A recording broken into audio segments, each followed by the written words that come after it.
Hello friends, BPSC TRE 4.0 से related यहाँ पर आप सभी के लिए इंपॉर्टेंट अपडेट है। गुड न्यूज़ है आप सभी के लिए कि टीआरई 4 में जो टोटल वैकेंट है, चाहे पीआरटी के हो, जूनियर के हो, टीजीटी के हो, पीजीटी के हो, कितने आपको देखने को मिलने वाले हैं। ऑफिशियल जो डाटा है उसे हम लोग देखेंगे, तो बने रहिएगा आप सब वीडियो के लास्ट तक बिना स्किप कर। दोस्तों नए हो चैनल पर, विजडम मास्टर चैनल को सब्सक्राइब कर लीजिएगा, बेल आइकन को प्रेस कर लीजिएगा ताकि इसी तरह की जो ऑथेंटिक अपडेट है आप तक टाइम पर पहुंचती रहे। सबसे पहली चीज मैं आपको बता दूं, जैसा कि कल शिक्षा मंत्री जी के द्वारा जो बोला गया है कि वो जो है टीआरई 3 का जो सप्लीमेंट्री रिजल्ट है वो नहीं देंगे, पूरक परीक्षा फल जारी नहीं करेंगे। जो बची हुई सीटें हैं टीआरई 3 की वो टीआरई 4 में ऐड करेंगे। अब जो है टीआरई 3 में अगर आप देखेंगे तो पहली बार इस चीज को मैं आपको बता दूं कि चाहे पीआरटी हो, जूनियर हो, टीजीटी हो, पीजीटी हो, टोटल अगर आप देखेंगे तो जो टोटल पद थे, पूरे पद, चाहे वो पीआरटी के हो, जूनियर के हो, टीजीटी के, पीजीटी के, किसी पे जो है टोटल पदों पर रिजल्ट नहीं जारी हुआ था। अगर आप सिर्फ पीजीटी का ही देख लें तो पीजीटी में जो है सिर्फ 12,000 जो है अभ्यर्थी सफल घोषित किए गए थे, जिसमें 24,000 समथिंग कुछ सीटें थी। वहीं अगर आप टीजीटी वालों का देख लें या फिर 6 to 8 वालों का सब्जेक्ट वाइज देखेंगे तो जितनी भी हर सब्जेक्ट वाइज, चाहे हम एसएसटी ले लें या साइंस मैथ ले लें, हिंदी, इंग्लिश लैंग्वेज जो भी आपका रहा होगा, उसमें टोटल जितनी सीटें थी उस पर रिजल्ट नहीं जारी हुआ था, जिसको लेकर के अभ्यर्थी गुस्सा भी थे, मांग भी कर रहे थे।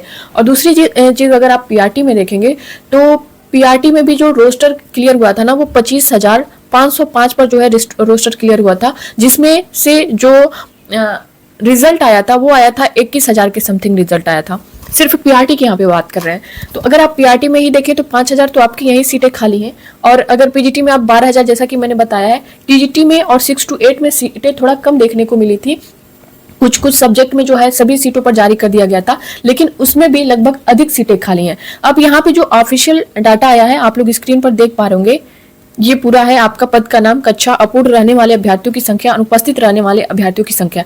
ये आपका टीआरई 3 का जो मल्टीपल रिजल्ट्स है उसका जो है ये डाटा है, यानी मल्टीपल, ये सिर्फ जो है मल्टीपल रिजल्ट वाले हैं, जिनका जैसे जो डीएलएड वाले हैं उनका पीआरटी और 6 to 8 दोनों में सिलेक्शन हुआ और दोनों में नाम था उनका, और वो ज्वाइन तो एक में ही करेंगे, चाहे 6 to 8 में करें या पीआरटी में करें, वहां से एक सीटें खाली हो जाएंगी। और जो बीएड वाले कैंडिडेट थे वो 6 to 8 टीजीटी, पीजीटी तीनों में रिजल्ट आया है और वो एक ही जगह ज्वाइन करेंगे। अगर पीजीटी में करते हैं तो बाकी 2 सीटें जो है उनकी बच रही हैं। तो यहाँ से इस चीज को समझिएगा, ये जो डाटा बताया गया है ये आपका मल्टीपल रिजल्ट वालों का है, सिर्फ और सिर्फ मल्टीपल रिजल्ट्स की हम यहाँ पे बात कर रहे हैं।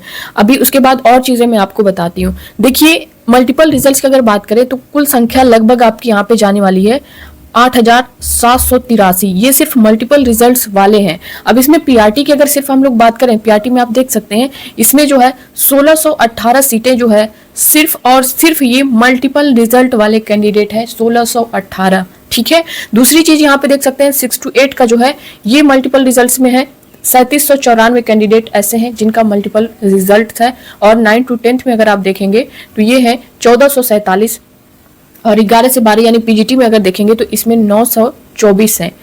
अगर यहीं पे हम देखें तो पूरी संख्या जो है 8,008। अब यहाँ पे 8,800 अगर आप देखेंगे तो ये सिर्फ जो है ये सिर्फ वही कैंडिडेट है जो काउंसलिंग में अनुपस्थित थे और जिनका जो है मल्टीपल रिजल्ट नहीं हो पाया है।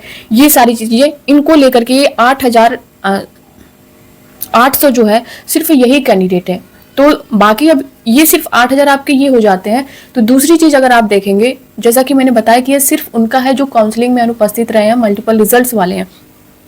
अब यहाँ पे सीधा सीधा जो रिजल्ट, अगर आप यहाँ पे 8,800 में से 12,000 आप सीधा जो है पीजीटी का ऐड कर लें, 5,000 यहाँ पे अगर आप देखें तो पीआरटी का ऐड कर लें।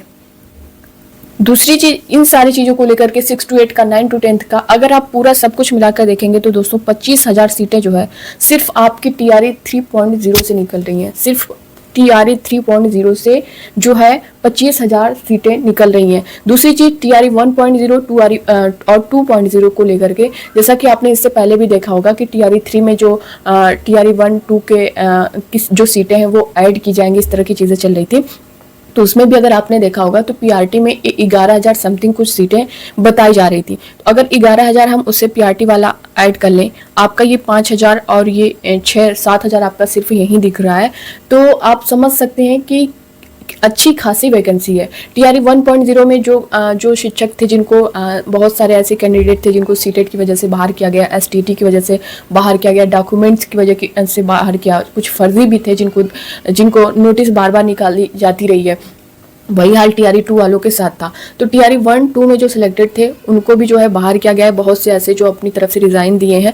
बाकी जो और सीटें वैकेंट है, जैसे अगर पीआरटी में देखेंगे 36,000 37,000 जो प्रधानाध्यापक वाली सीटें हैं, तो कुल मिला जुला के यहाँ पे आपके जो टोटल पद है ना, अगर हम चाहे पीआरटी हो, जूनियर हो, टीजीटी हो, पीजीटी हो, सभी को मिला लें तो 1 लाख के आसपास आपकी सीटें टीआरई 4 में रहेंगी। और जैसा कि ये सिर्फ मैंने मल्टीपल रिजल्ट्स बताया है, मल्टीपल रिजल्ट्स वालों का इतना है। बाकी जो लगभग मैंने बताया कि पीआरटी जूनियर का, टीजीटी पीजीटी का, वो अभी कितनी बाकी हैं। अगर टीआरई 3 की बात करें तो यहाँ से मैंने बताया कि 25,000 लगभग। तो दोस्तों टीआरई 4 से रिलेटेड इसी तरह की ऑथेंटिक अपडेट पाने के लिए आप लोग विजडम मास्टर चैनल को सब्सक्राइब जरूर कर लीजिएगा, बेल आइकन को प्रेस कर लीजिएगा। टेलीग्राम चैनल से जुड़ना चाहते हैं तो डिस्क्रिप्शन बॉक्स में उसकी लिंक मिल जाएगी, आप वहाँ से भी जुड़ सकते हैं। तो बस इस वीडियो में इतना ही, बाकी आपका कोई भी डाउट होगा आप लोग कमेंट बॉक्स में कमेंट करके जरूर बताइएगा। मिलते हैं नेक्स्ट अपडेट के साथ, तब तक के लिए bye bye, take care, thank you.